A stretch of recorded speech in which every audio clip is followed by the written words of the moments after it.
手，说就最近很绕，有多少痴情人望断天涯见不到，秋水长风若飘。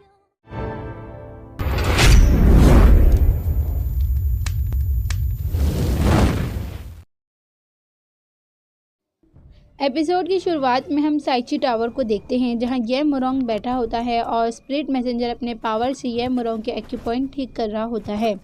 but ये मोरोंग का mind active नहीं होता।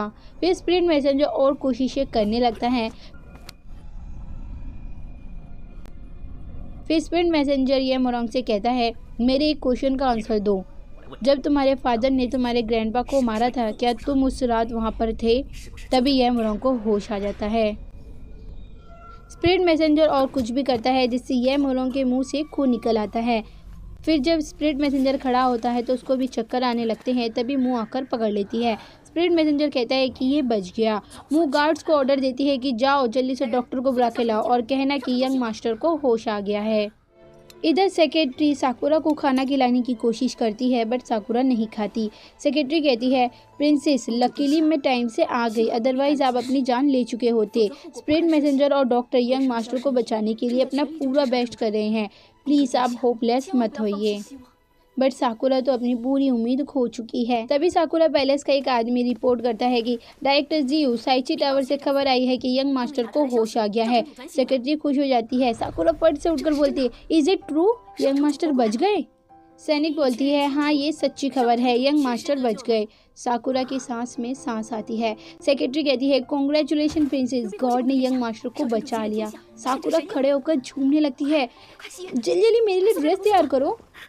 साकुरा जा ही रही होती है कि तभी सैनिक इमरजेंसी रिपोर्ट लेकर आता है, सम्राट की तबीयत बहुत ख़राब है, वे आपको तुरंत पैलेस बुला रहे हैं। साकुरा परेशान हो जाती है।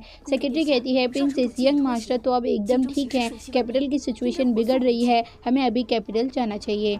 साकुरा सोचने लगती है।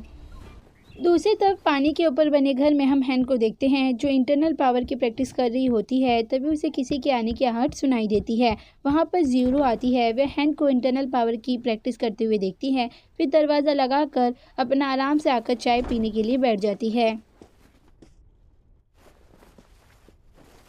जीरो कहती है, हैन गिव अप कर दो, कोशिश करना बेकार है। अंकल हे के पास बेकार का पॉइजन पाउडर है जो तुम्हारा कुछ बिगाड़ तो नहीं पाएगा, बट ये तुम्हारा इंटरनल पावर को खराब कर देगा। हैन कहती है, मुझे पकड़कर तुम्हारा क्या फ़ायदा है? जीरो कहती है, मेरा तुमसे कोई काम नहीं है, मैं चाहती हूँ मैन फेंगलू मेरे लिए एक सामान ढूंढ दे, जब वो सामान मेरे लिए ले आएगा तब मैं तुम्हें छोड़ दूंगी, आई प्रॉमिस। हैन कहती है, तुम मेरा इस्तेमाल मैन को धमकाने के लिए कर रहे हो, वो तो कर लेगा। अगर तुमने उसे कोई डेंजरस काम में भेजा है और उसे कुछ भी हुआ तो मैं तुम्हें जान से मार दूंगी। जीरो चाय का कप रखते हुए बोलती है, सो स्वीट, तुम दोनों एक दूसरे को कितना प्यार करते हो, मुझे तुम दोनों से जलन हो रही है। मैन फेंगलू बहुत ही स्ट्रॉन्ग और हैंडसम भी है, वे लॉयल है, ब्रेव है, कॉन्फिडेंट है, तुम कितनी लकी हो। हैन कहती है, तुम्हें मैन फेंगलू की अच्छाई या बुराई देखने की ज़रूरत नहीं है, क्योंकि तुम उस लायक हो ही नहीं। जीरो चाय पीकर खड़ी होती है और कहती है, हैन तुम्हें कितनी सारी मिसअंडरस्टैंडिंग है, तुम आराम करो, मैं जा रही हूँ। जीरो जाने ही लगती है कि तभी हैन कहती है, मुझे और आराम नहीं करना, क्योंकि तुम मुझे और पकड़कर नहीं रख सकती। फिर भागकर जीरो पर हमला कर देती है। जीरो वहाँ से हट जाती है। फिर दोनों लड़ने लगते हैं।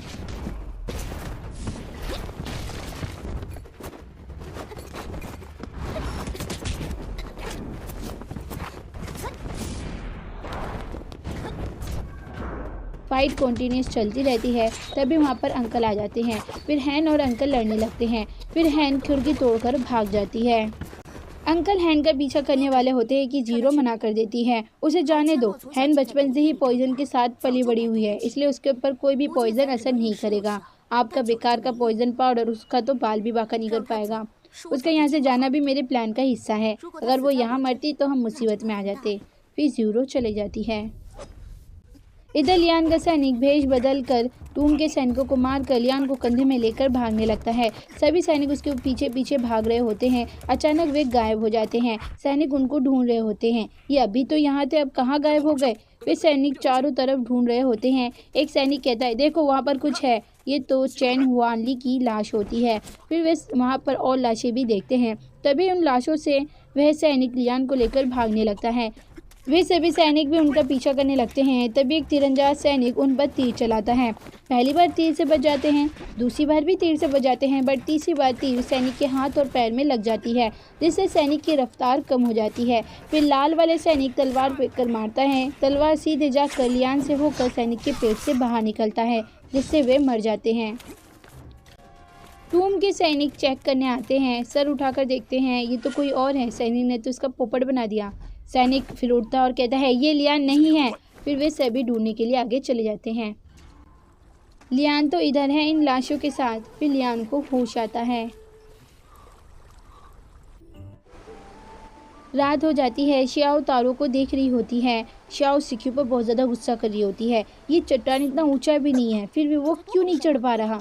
पीछे से घर के अंदर वाली लेडी बाहर आती है और कहती है, ओ स्टूपिड गर्ल, तुम अब भी उस लड़के के आने की उम्मीद में हो। श्याओ कहती है, मैंने पिग को खाना खिला दिया है।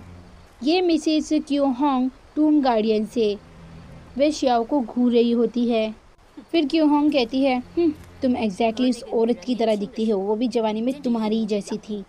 श्याओ फिर पूछती है, मेरी शक्ल किसकी तरह है। क्यू होंग कहती है, और किसकी तरह हो सकती है, तुम्हारी स्टूपिड माँ की तरह। श्याओ पहले शौक हो जाती, फिर गुस्से में कहती है, तुम मेरी माँ को बुरा भला नहीं कह सकती, तुम पागल चुड़ैल अगली औरत। क्यू होंग हाथ पकड़ लेती है, तूने फिर से मुझे अगली कहा। फिर धक्का मार देती है। श्याओ उठते हुए बोलती है, अगर तुमने मेरी माँ के बारे में दोबारा कुछ कहा तो मैं तुम्हें छोड़ूंगी नहीं। फिर घूसा मारने लगती है। इसके पास भी श्याओ जैसी पावर होती है। श्याओ हैरान हो जाती है, मैजिकल इंकिंग स्किल, ये तुम्हें कैसे मिली। क्यू होंग कहती है, स्टूपिड गर्ल, तुझे क्या लगता है ये स्किल सिर्फ डीएनए से ही मिलता है। अभी मैं तेरे ब्यूटीफुल फेस को खराब कर दूंगी, तब देखूंगी कौन अगली है। फिर वह मारने वाली होती है कि श्याओ रोने लगती है, मेरी माँ बहुत पहले ही मर गई है और तुम मरे लोगों को बुरा भला कैसे कह सकती हो। फिर ज़ोर ज़ोर से रोने लगती है। ये सुनते ही क्यू होंग शॉक हो जाती है। फिर बड़बड़ाने लगती है, गुइफेंग मर गई, नहीं वो मर नहीं सकती। फिर श्याओ पूछती है, तुम्हें मेरी माँ का निकनेम कैसे पता। क्यू होंग को तो चक्कर आने लगते हैं, उसको तो बात हजम ही नहीं हो रही होती है। फिर बड़बड़ाते हुए जाने लगती है, कोई भी कह दे मैं मान नहीं सकती कि तुम मर गए, लेकिन तुम्हारी बेटी कह रही है तुम मर गए। ये क्या हो गया, मतलब गुइहेंग और गुइफेंग दोबारा कभी मिल नहीं सकते। नहीं, ये सच्ची। मैन और सिक्यू यूनिकॉर्न टूम में आ जाते हैं। ये रेडर किसी भी टूम में घुसने से पहले अपना पर्पस और इंट्रोडक्शन देते हैं। फिर गेट के उस पार जाते ही गेट बंद हो जाता है। मशालें अपने आप जलने लगती है। ढेर सारी लाशें होती हैं। फिर नीचे से मूर्तियां भी निकलती हैं। वे दोनों आगे जाकर लाशों को देखने लगते हैं। सिक्यू कहता है, मैन ये जगह थोड़ा अजीब नहीं है। मैन उन मूर्तियों को देखने लगता है। मैन कहता है, सिक्यू इन यूनिकॉर्न मूर्तियों को ध्यान से देखो। सिक्यू कहता है, हाँ मैंने देखा, इनके मुंह खुले हुए हैं। फिर मैन कहता है, शायद इनके मुंह से ही कुछ निकला होगा जिससे ये सब मर गए। ये मूर्तियाँ दोनों तरफ हैं, इनके मुंह से आग ही निकली होगी जिससे ये जलकर मर गए। ये सुनते ही सिक्यू हंसने लगता है, वेरी फनी, दोनों तरफ से आग निकल कर इनका तो तंदूरी ही बन गया। मैन कहता है, हम ये रास्ता इन मूर्तियों के ऊपर से चढ़कर पार करेंगे। सिक्यू कहता है, चलो फिर वे दोनों मूर्तियों के ऊपर चढ़ जाते हैं, जिससे मूर्ति से आग निकलना शुरू हो जाता है। फिर वे दोनों मूर्तियों के ऊपर से भागकर रास्ता पार कर लेते हैं। एंड में एक वॉल में करोड़ों तीर लगे होते हैं। सिक्यू का बैलेंस बिगड़ते बिगड़ते बच जाता है। सिक्यू कहता है, अगर मैं टाइम पर नहीं रुकता तो ये तीर मेरे हजारों छेद कर देते। मैन कहता है, सोचा नहीं था छोटा सा यूनिकॉर्न टूम तनिको और कोल्ड आयरन टूम से भी ज़्यादा डेंजरस है। सिक्यू कहता है, मैन देखो, 2 घोस्ट आइस पत्थर है, एक छत पर और एक फ्लोर पर। इन दोनों में से ही एक निकलने का रास्ता होगा। मैन अपने भाले को निकाल कर फ्लोर वाले पत्थर पर मारता है, जिससे करोड़ों तीर एक साथ फायर करने लगते हैं। मैन और सिक्यू अपने वेपन से अपने आप को बचा लेते हैं, बट दीवार में फिर से तीर निकल आते हैं। सिक्यू कहते हैं, अरे यार, मुझे लगा खत्म हो गया। मैन कहता है, चलो पता तो चल गया कि फ्लोर वाला लगा पत्थर बेकार है, छत वाला पत्थर ही निकलने का रास्ता है।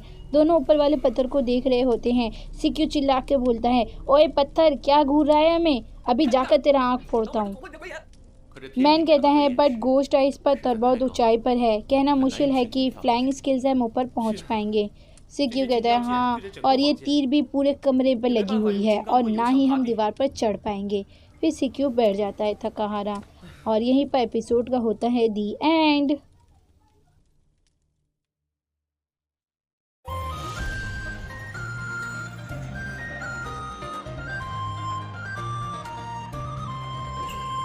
一夜扁舟般水流，盏盏记忆弄心弦。我的相思慌乱间结成茧，风吹过我的耳边，仿佛听见你的誓言。沧海化桑田，我们永不变。一缕青丝换光阴，片片回忆浮眼前。那些时光流转在我身边。